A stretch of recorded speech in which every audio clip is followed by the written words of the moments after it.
Ticket కూడా మహిళా TC కూడా అత్యంత దారుణంగా దాడి జరిగింది. తీవ్ర గాయాల పైన టీసీ కౌశల్ అక్కడ ఎవరున్నారు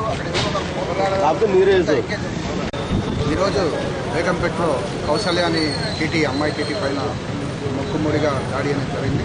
ప్యాసింజర్స్ ప్రయాణికులు కూడా ఇది వరుసగా ఈ సంఘటనలు జరుగుతున్నాయి. మనం చోటు చేసుకుంది మనం చూస్తున్నాం. ఉదాహరణకి గుంటకల్లో ఒక ఆయన సత్యనారాయణ ఆయన పైన ప్రయాణికులు దాడి చేసి ఆయన చంపారు. విజయ్ కుమార్ అనే వాడిని టికెట్ చెకింగ్ స్టాఫ్ ఆయన కేరళ ఎక్స్ప్రెస్లో వరంగల్ దగ్గర ఆయన కొట్టి ఆయన ట్రైన్ నుంచి నూకేయడం అని చూసాం.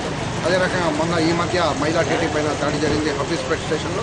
ఈరోజు అనేది ఇక్కడ బేగంపేటలో జరిగింది. పెద్ద ఎత్తున ఈ కంటిన్యూస్గా దాడి జరగడానికి టోటల్గా అడ్మినిస్ట్రేషన్, లా అండ్ ఆర్డర్, ఈ సమాజం మొత్తం కారణం అనేది మేము భావిస్తాం.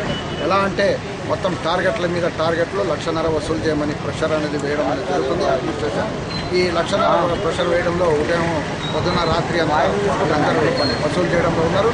దీనివల్ల ప్రయాణికుల నుంచి ఎదురుదాడి కూడా ఎదుర్కొంటారు. ఈ రకంగా ఈ ప్రెషర్, ఈ టెన్షన్ అనేది అడ్మినిస్ట్రేషన్ ఈ వ్యవస్థలో కల్పిస్తుంది. ఇది ఒకటి. అదే రకంగా మహిళా టీటీ పైన దాడి జరగడం అనేది మహిళలపై అత్యాచారాలు, మహిళలపై మానభంగాలు ఇవన్నీ కూడా జరుగుతున్నాయి. దాంట్లో భాగంగా దీన్ని కూడా చూడాలి. లా అండ్ ఆర్డర్ కూడా రెస్పాన్సిబుల్ అనేది భావిస్తాం. ఇలాంటి పరిస్థితుల్లో మొత్తం కేంద్ర రాష్ట్ర ప్రభుత్వాలు, రైల్వే మంత్రి మొత్తం అందరూ బాధ్యులు. ఇలాంటి పరిస్థితులు కంటిన్యూ అవ్వడం వీళ్ళందరూ బాధ్యులను మేము డిమాండ్ చేస్తున్నాం. అదే రకంగా కఠిన చర్యలు తీసుకోవాలి. దీన్ని పునరావృతం కాకుండా చేయాల్సిన బాధ్యత వీళ్ళందరిపైన ఉందని. స్టాఫ్ అనేది చాలా షార్టేజ్ ఉంది. మొత్తం ఆర్పిఎఫ్ స్టాఫ్ అనేది మనం చెప్పుకుపోతే సికింద్రాబాద్లోనే దాదాపు 1000 మంది షార్టేజ్ ఉంది. ట్రైన్స్ పెరుగుతున్నాయి, స్టేషన్స్ పైన సెక్యూరిటీ ఇవన్నీ ఏర్పాట్లు పెరుగుతున్నాయి, కానీ సెక్యూరిటీ సిబ్బంది లేదు. అంటే సిబ్బంది తగ్గించి మొత్తానికి రైల్వేని నడపాలి అనేది ఏదైతే రైల్వే మంత్రి, కేంద్ర ప్రభుత్వం ఒక పాలసీ ఉందో, ఈ పాలసీ కూడా దీనికి ప్రధానమైన కారణం. ఏమంటే అవుట్సోర్సింగ్, కాంట్రాక్ట్ వ్యవస్థ, దీన్ని పెంచాలి, సిబ్బందిని తగ్గించాలి. తర్వాత రైలు కలాపాలను పెంచాలి. ఇది సాధ్యం కాదు.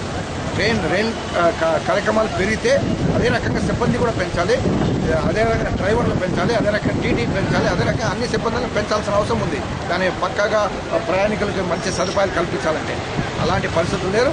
ప్రయాణికులు కూడా సమస్యలు ఉన్నాయి. మద్రాసులో ఎక్స్ప్రెస్లో చోరీలు అవుతున్నాయి, బ్యాగేజ్లు పోతున్నాయి, ఇవన్నీ చూస్తున్నాం.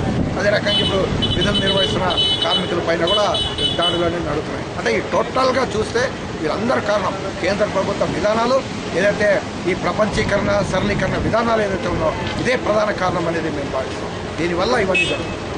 యాక్చువల్ తగినని మాకు ఇన్ఫర్మేషన్, రక్తం కూడా కాలినాయి. 5-6 కూడా కలిసి కొట్టారు. ఆడవాళ్ళు, జెంట్స్ అందరూ కలిసి కొట్టారు. ఇప్పుడు ఒక ప్యాసింజర్ని పట్టుకున్నారని తెలిసింది.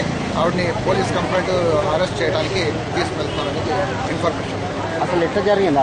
అంటే ట్రైన్లో వెళ్తుందా లేకుండా? ట్రైన్లోనే జరిగింది.